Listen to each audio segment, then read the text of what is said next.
Recovering from people-pleasing often starts with one powerful step: setting boundaries. But what happens when those boundaries become walls, rigid, impenetrable, and isolating? It can feel like you're stuck behind them, wondering why recovery doesn't feel as freeing as you'd hoped. Let's explore how to move beyond those walls.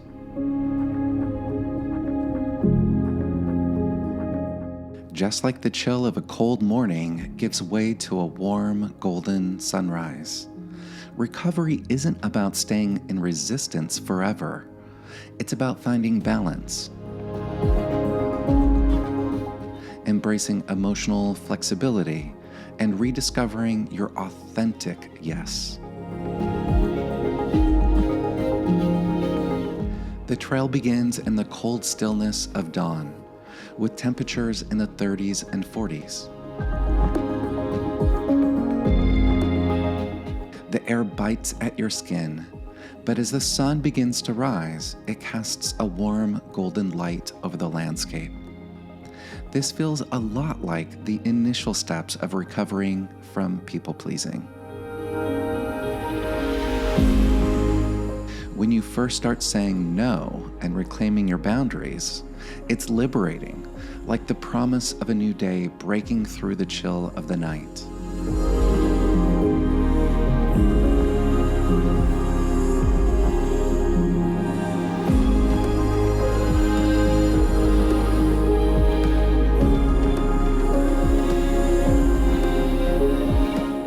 But as you continue, the trail shifts. You enter shaded groves where the light doesn't quite reach, and the chill lingers. Here, the excitement of those early winds fade, and you're left with questions. Am I truly free, or have I just swapped one form of restriction for another? Setting boundaries wasn't necessary to stop the cycle of people-pleasing, but now those same boundaries feel rigid, even suffocating.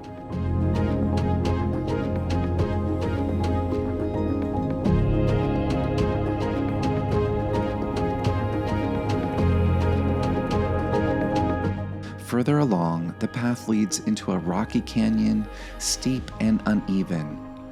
It demands your full attention and effort, much like the realization that defiance alone isn't sustainable.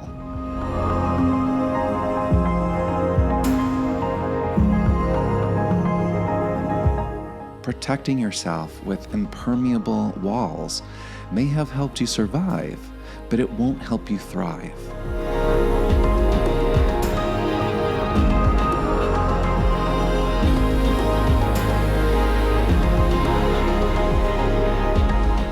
The goal isn't to live in a constant state of resistance, but to move toward discernment. A dynamic ability to respond to life's challenges without being controlled by your past.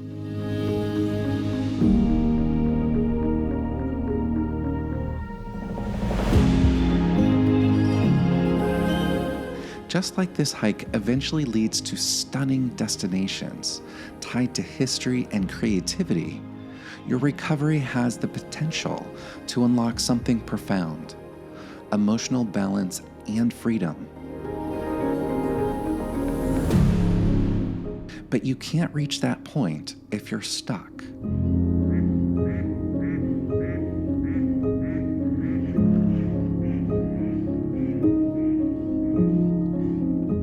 People-pleasing is rooted in survival, often shaped by trauma or neglect.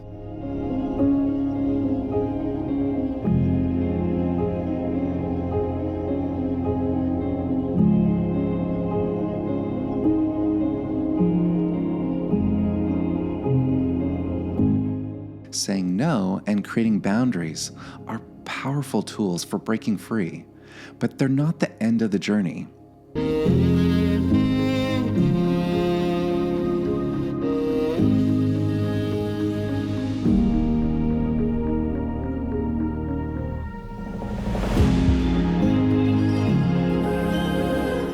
When you build walls too high and stay in a rigid stance, you're still letting your trauma define your life.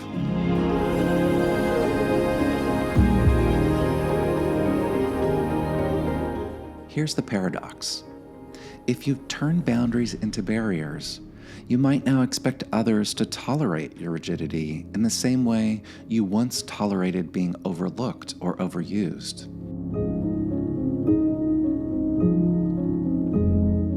In doing so, you're perpetuating the same patterns you work so hard to escape from. So instead, take these steps. Number 1 is about recognizing when you're stuck. Those rigid boundaries that once felt empowering might now feel isolating. Reflect on whether they're serving you or keeping you from deeper connection and emotional growth. Number 2 is to practice discernment. Recovery isn't about saying no to everything. It's about learning when to say yes with intention. Discernment allows you to choose your responses in the present moment, free from the dictates of past trauma. Number 3 is rediscover emotional balance. True freedom comes when you embrace flexibility. Just like the warmth of the sunrise melts the chill of the morning, learning to soften your approach can bring warmth and connection back into your life.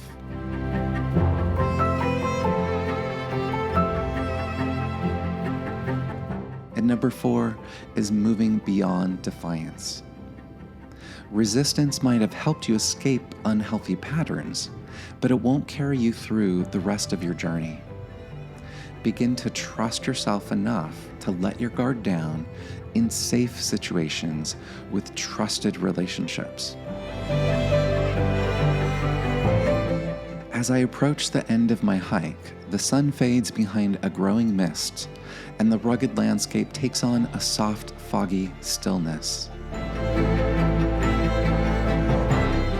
I'm reminded that the journey of recovery isn't about the first steps.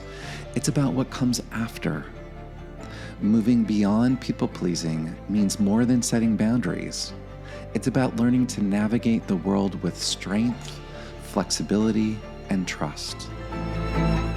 If this resonates with you, I'd love to hear about your journey. Share your reflections in the comments, and don't forget to like, subscribe, and hit the bell for more reflections on the trail.